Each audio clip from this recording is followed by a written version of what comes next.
सबसे पहले तो मैं आप सबका बहुत बहुत धन्यवाद करता हूं। इतनी गर्मी है कि धूप में खड़ा होना बहुत मुश्किल है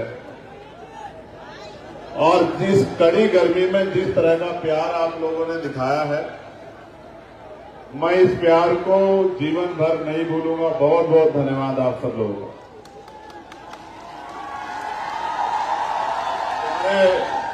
साथियों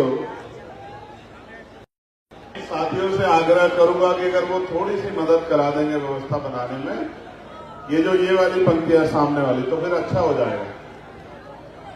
क्योंकि जब आप लोग खड़े रहोगे तो जो पीछे वाले हैं वो परेशान बेचैन हो जाएंगे कि हम भाई को कहां से देखें। इसलिए मेरा आपसे आग्रह कि आप कृपया करके बैठ जाएं, जिससे पीछे जो साथी है मैं उनको देख पाऊं और वो मुझे देख पाएं। क्योंकि मैं रोज रोज लखीमपुर खीरी आता नहीं हूं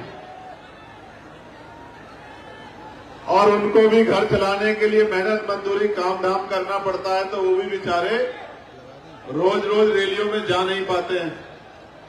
इसलिए अगर आप लोग थोड़ी सी व्यवस्था बना दोगे तो फिर बहुत व्यवस्था अच्छी हो जाएगी।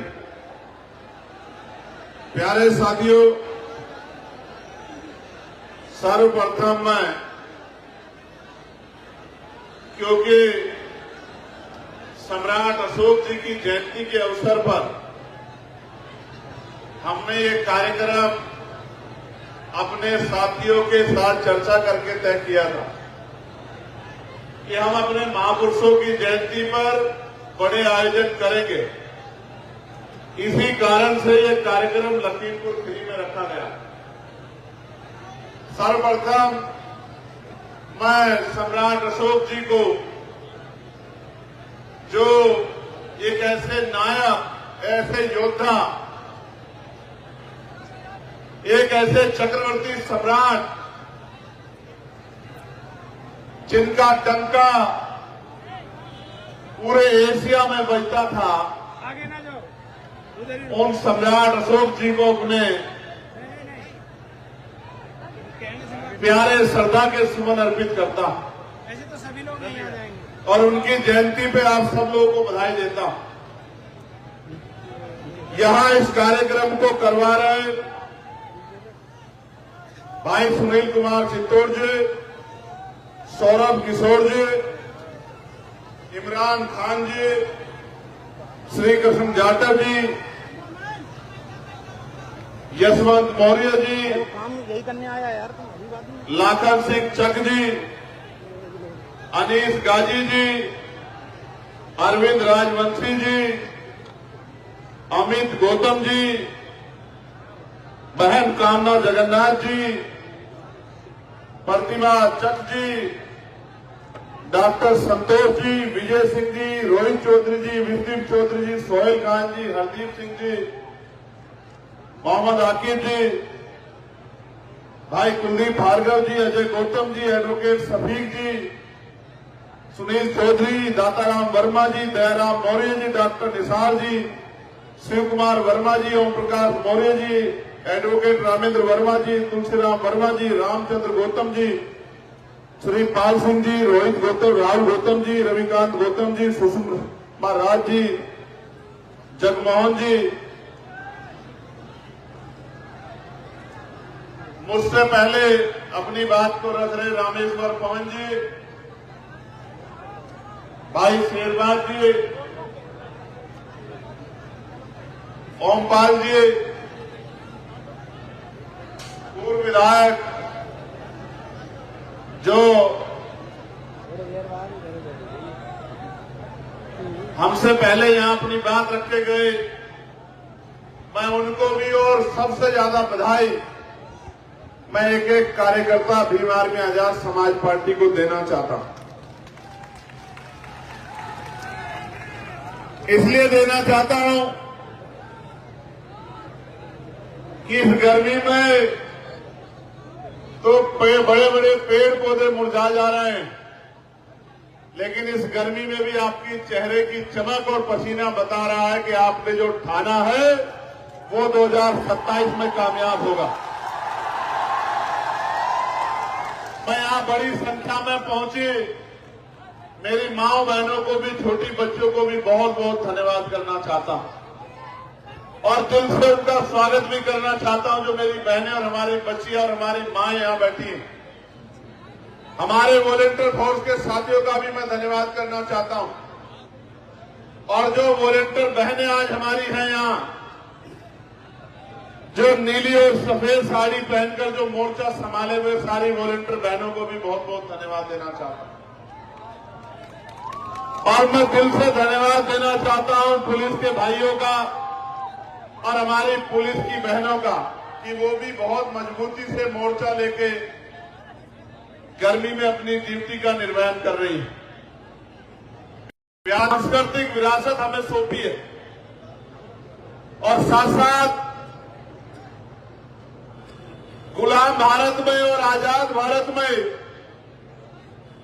इस देश के कमजोरों को, महिलाओं को, वंचितों को, शोषितों को जगाने वाले राष्ट्रपिता ज्योतिबा फूले, छत्रपति साहूजी महाराज, डॉक्टर बाबा साहब अम्बेडकर, महामना रामस्वरूप वर्मा जी, चौधरी महाराज सिंह भारती जी, सर छोटू राम जी, बाबू श्रीदयाल चौरसिया जी, परमानंद लोधी जी, बाबू जगदेव प्रसाद कुशवाहा जी, जननायक कपूरी ठाकुर जी, रामजी संतू जी लाड, मान्यवर दीना भाना वाल्मीकि जी, मेरे गुरु मान्यवर साहब श्री काशीराम जी, मां सावित्रीबाई फूले जी, मां अवंतिकाबाई लोधी जी, मां झलकारीबाई कोरी जी, मां अहिल्याबाई होलकर जी,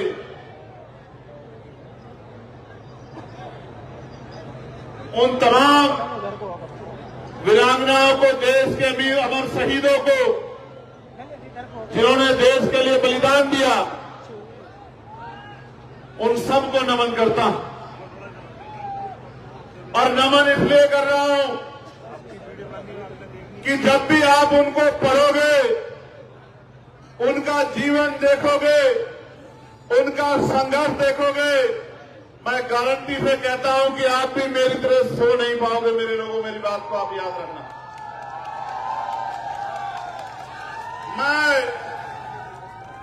उस बच्ची को भी याद करता हूं जो 7 साल की, जिसको गुलदार उठा ले गया सिमरन को, उसके परिवार के लिए भी अपने श्रद्धा के सुमन अर्पित करता हूं। उस परिवार को उनका दुख बांटने का प्रयास करता हूं। मैं अग्निवीर के रूप में देश की सेवा कर रहे हैं लखीमपुर के लाल इंद्रजीत गुप्ता जी को भी नमन करता हूं, जिन्होंने अभी अभी शहादत दी है। प्यारे साथियों, आज लखीमपुर की इस क्रांतिकारी धरा पर जब मुझे आपके बीच आने का मौका मिला है और आप इतनी बड़ी संख्या में अपना प्यार और आशीर्वाद देने के लिए आए हैं, तो अगले 40, 50, 60 मिनट मैं आपसे अपने दिल की बात रखूंगा और मैं आशा उम्मीद करूंगा नौजवानों से, मेरी माओं से, बहनों से, बड़े बुजुर्गों से, इस मंच पर बैठे हर एक व्यक्ति से कि वो आज के बाद, यहां से जाने के बाद चैन से नहीं बैठेगा, वो गुलामी को समझेगा और गुलामी की बेड़ियों को काटने के लिए संघर्ष करेगा। प्यारे साथियों, मैं यहां के प्रशासन का भी धन्यवाद करूंगा, जिन्होंने कल रात तमाम हाय हल्ला होने के बाद हमें परमिशन दी। मैं उनका दिल की गहराइयों से स्वागत करता हूं कि वो सत्ता के आगे इतने नतमस्तक है कि जो रैली कल होने वाली है उसकी परमिशन को रात को 7 बजे तक दबा के रखते हैं। मैं उनका बहुत बहुत धन्यवाद करता हूं। और मैं उन तमाम अधिकारियों को ये कहना चाहता हूं कि हमेशा आजाद समाज पार्टी हालात में नहीं रहेगी। मेरी बात को आप याद रखना। हमेशा जिनको जो आज आपके दफ्तरों में परमिशन लेके आंख में आंसू लेके घूम रहे हैं कि हमें परमिशन दे दो, परमिशन दे दो, वो भी हमेशा इस हालात में नहीं रहेंगे। एक दिन आएगा कि जब उनकी गाड़ी रुका करेगी तो आप उनके सम्मान में अपने दफ्तर के बाहर खड़े हुआ करोगे। मेरी बात को अभी याद रखें। प्यारे साथियों, हालात बदल जाएंगे, माहौल बदल जाएगा। अगर आप बदल जाओ और बदलाव की ठान लो तो उत्तर प्रदेश का मिजाज बदल जाएगा। मेरी बात को आप याद रखें। मैं आज सुबह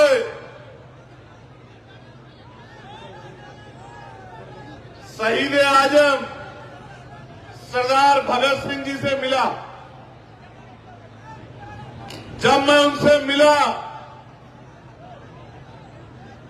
तो मुझे महसूस हुआ कि नौजवानों में कितनी शक्ति है। यहां बैठे हर एक नौजवान को मैं कहना चाहता हूं, जब मैं सुबह उनसे बात कर रहा था, एक क्रांतिकारी दूत मातृभूमि की रक्षा के लिए, मातृभूमि को अंग्रेजों से आजाद कराने के लिए 24 साल से कम उम्र में अपने प्राणों का बलिदान दिया था। तो मैं सोच रहा था कि ये जो तमाम लोग कहते हैं कि चंद्रशेखर आजाद से तो नौजवान जुड़ा हुआ है, मैं ये कहना चाहता हूं, जब 24 साल का नौजवान अपनी मातृभूमि की रक्षा के लिए गुलामी की बेड़ियों को काटने के लिए अपने प्राणों का हंसते हंसते बलिदान दे सकता है, तो ये जो युवा यहां खड़ा है नौजवान, अगर ये ठान ले तो 2027 में मुख्यमंत्री जी का बोरी बिस्तरा भी बांध सकता है। इस बात का भी मुझे भरोसा है। और मैं कहना चाहता हूं उत्तर प्रदेश की तानाशाही सत्ता से कि जुल्म जाति अन्याय अत्याचार की बेड़ी कटेगी। नौजवान अंगड़ाई ले रहा है और वो अपने ऊपर हुए एक जुल्म का हिसाब 2027 में वोट के आधार पर करेगा। मेरी बात का ध्यान रखें। प्यारे साथियों, मैं ओम प्रकाश वाल्मीकि जी की इन 2 लाइनों से आज की बात की शुरुआत करूंगा। इन त्रासदियों को अभी न जाने कितनी सदियों तक सहना है। इन त्रासदियों को अभी न जाने कितनी सदियों तक सहना है। हौसला रखिए, वे तुम्हें जीने नहीं देंगे और हम तुम्हें मरने नहीं देंगे। मेरी बात का प्यारे साथियों, जब आप घर से मोटरसाइकिल पे, 4 पहिए की गाड़ी पे, पैदल जब घर से निकले होंगे इस उम्मीद से कि हमें रैली में जाके कार्यक्रम को सफल बनाना है, आपके मन में जो भाव हैं उन भाव का कोई तोड़ नहीं है, उसकी कोई कीमत नहीं है। अब तो हम पे जिम्मेदारी है कि जो वादा हम आज आपसे करेंगे, मैं गारंटी देके कहता हूं, राजकाज बनने दीजिए, साल भर बाद एक एक बात को चेक कीजिएगा पॉइंट के साथ, जो वादा आपने करेंगे उसको पूरा करके देंगे। मेरी बात को आप याद रखें। प्यारे साथियों, मैं आज की बात यहां से शुरू करूंगा कि ये देश जब अंग्रेजों के अधीन था, और अंग्रेज वही नहीं होते जिनको आप टीवी में देखते हैं। आज भी अंग्रेजों जैसा व्यवहार इस देश के किसानों, मजदूरों, गरीबों, बच्चों, बच्चियों, तमाम वंचित वर्गों के साथ किया जा रहा है। आपको याद है, मैं लखीमपुर एक बार पहले भी आया था। याद है, नहीं याद है, बताओ कहां आया था? तिगुनिया। कैसे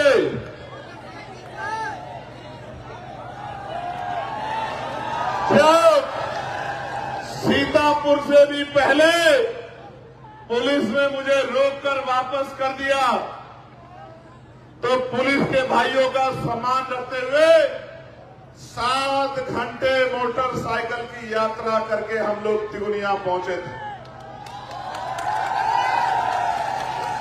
और क्यों पहुंचे थे? क्योंकि वहां किसानों के साथ अन्याय हुआ था। गाड़ियों के पहियों के नीचे मेरे किसान परिवारों को रोन दिया गया था। मेरे आज भी याद है, मैं उन शहीद किसानों को भी उनकी शहादत पे नमन करता हूं, जिन किसानों ने बलिदान दिया। वो टायर किसानों के ऊपर नहीं चढ़ा था, वो हर एक किसान मजदूर के घर पे, उसकी फसल पे, उसके सम्मान पे चढ़ा था। प्यारे साथियों, उन किसान भाइयों को न्याय दिलाने के लिए मैं और मेरे साथी 10-12 मोटरसाइकिल लेके 7 घंटे का सफर करके पहुंचे थे।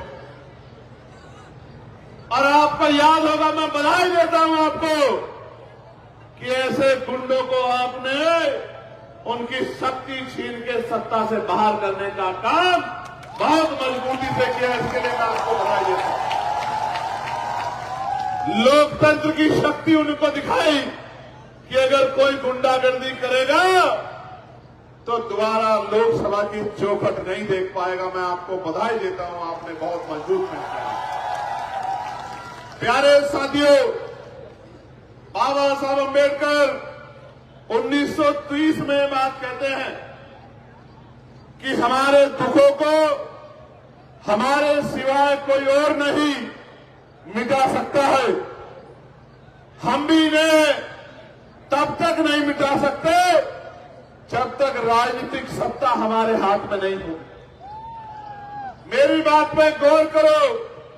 लोकतंत्र से पहले बाल प्रजापति, कश्यप, सैनी, मौर्य, साक्य, कुशवाहा, बिंद, राजभर, केवट, मल्ला, जाट, गुर्जर, यादव, लोधी, विश्वकर्मा, सैन, तमाम वंचित वर्गों के बच्चों को अगर किसी ने नहीं पढ़ा हो तो पढ़ लेना। 1935 से पहले किसी सरकारी पद पे जाने का अधिकार भारत के अंदर नहीं था। 1935 का जो एक्ट बना, और ऐसे नहीं बना एक्ट जिन्होंने नहीं सुना हो, नहीं जाना हो, वो भी जान लो। एक कमेरी मां की कोख से जन्म लिया चंद्रशेखर आजाद आज यहां लखीमपुर खीरी में आपको जनवाने आया है कि लोकतंत्र आने के बाद क्या बदलाव हुए मेरे लोग। तो मेरे प्यारे साथियों, 1928 में बाबा साहब अम्बेडकर ने बहिष्कृत हितकारिणी महासभा के बैनर तले मेमोरेंडम दिया कि देश में अछूतों के, शूद्रों के हालात बड़े खराब हैं, अंग्रेजों को हमारे बारे में सोचना चाहिए। उनकी मेमोरेंडम पे साइमन कमीशन भारत आया।